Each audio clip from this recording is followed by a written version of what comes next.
పిల్లలు guaranteed foundation literacy numeracy జిఎఫ్ఎల్ఎన్ అనే కార్యక్రమంలో భాగంగా 75 రోజుల యాక్షన్ ప్లాన్లో భాగంగా తెలుగు, ఇంగ్లీష్, మ్యాథ్స్ సబ్జెక్టులలో ప్రాథమిక అంశాలను పునశ్చరణ చేసే కార్యక్రమం మన పాఠశాలలో ప్రతిరోజు జరుగుతుంది కదా.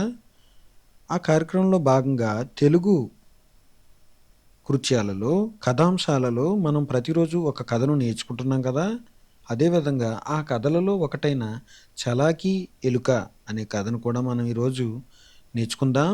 ఆ కథను చదువుదాం. కథ ద్వారా కృత్యాలను పూర్తి చేద్దాం. రండి పిల్లలు, చలాకీ ఎలుక అనే కథను చూద్దాం. ముందుగా చలాకీ ఎలుక అనే కథకు సంబంధించిన ముందు చిత్రాన్ని గమనించండి పిల్లలు. ఈ చిత్రంలో మీరు ఏం గమనిస్తున్నారు? ఇక్కడ మనం 3 జంతువులను గమనిస్తున్నాం. 1 పిల్లి, 2 సింహం, 3 ఎలుక. సింహం పిల్లి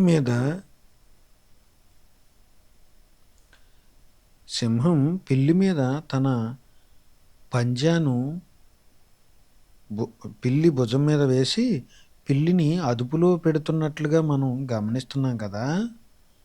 అదేవిధంగా సింహం వెనుక ఎలుక దాక్కున్నట్లుగా కూడా మనం గమనిస్తున్నాం.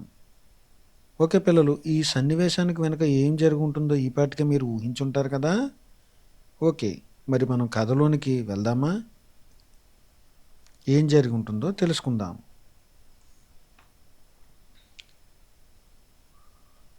ఒక అడవిలో చాలా ఎలుకలు ఉండేవి. అవన్నీ సంతోషంగా సరదాగా కాలం గడుపుతుండేవి. ఒకరోజు ఒక పిల్లి అక్కడికి వచ్చింది. దొరికిన ఎలుకను దొరికినట్టుగా పట్టి తినేసాగింది. ఒకరోజు ఒక చిన్న ఎలుకను పట్టుకున్నది పిల్లి. ఆ చిన్న ఎలుక చాలా తెలివైంది, చలాకీది.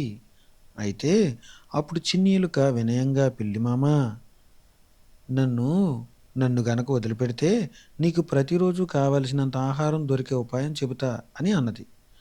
ముందు చెప్పు, నచ్చితే వదులుతా అన్నది పిల్లి.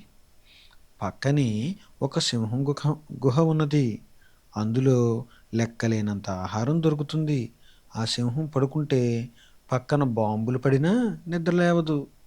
నీవు వెళ్ళి హాయిగా తిని రావచ్చు అన్నది.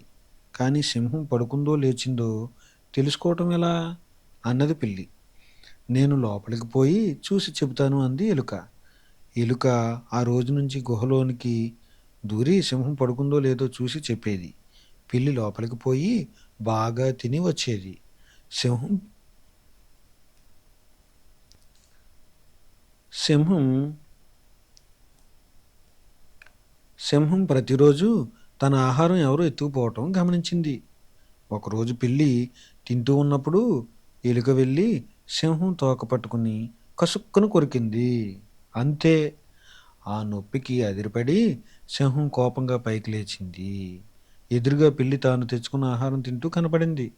ఇంకేం జరిగిందో చెప్పాలా? మీకు తెలుసు కదా, ఆలోచించండి. సింహం ఆ పిల్లి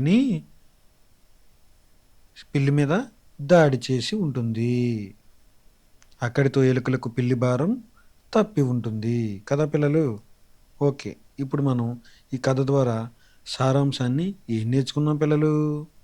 అపాయంలో కూడా ఉపాయంగా ఆలోచించటం నేర్చుకున్నాం. ఒక చిన్న ఎలుక అపాయంలో కూడా ఉపాయాన్ని ఆలోచించగలిగింది. తగిన సమయం వచ్చినప్పుడు ఆ అపాయం నుంచి తప్పించుకోవటానికి సరైన ప్రణాళికను ఉపయోగించింది. కాబట్టి పిల్లలు, మనం కూడా అపాయం కానీ కష్టమైన పరిస్థితులు వచ్చినప్పుడు మన యొక్క సమయస్ఫూర్తిని ఉపయోగించాలి అని ఈ కథ ద్వారా మనం నేర్చుకున్నాం. ఇప్పుడు ఈ కథలో 5 అక్షరాలతో ఏర్పడిన పదాన్ని, 4 అక్షరాలతో ఏర్పడిన పదాలను, 3 అక్షరాలతో ఏర్పడిన పదాలను గుర్తించి వరుస క్రమంలో రాయండి పిల్లలు. అవి రాసి చదవండి. ముందుగా నేను కొన్ని పదాలను గుర్తిస్తాను, మిగతావి మీరు కొనసాగించండి. ఎలుకలు 4 అక్షరాల పదం. సరదాగా 4 అక్షరాల పదం. ఒకరోజు 4 అక్షరాల పదం. దొరికినట్టు 5 అక్షరాల పదం. అయితే 3 అక్షరాల పదం. చలాకీది 4 అక్షరాల పదం. ప్రతిరోజు 4 అక్షరాల పదం. ఆహారం 3 అక్షరాల పదం. ఉపాయం 3 అక్షరాల పదం, లెక్కలేనంత 5 అక్షరాల పదం. ఈ విధంగా మీరు కూడా గుర్తించి రాయండి పిల్లలు. ఓకే.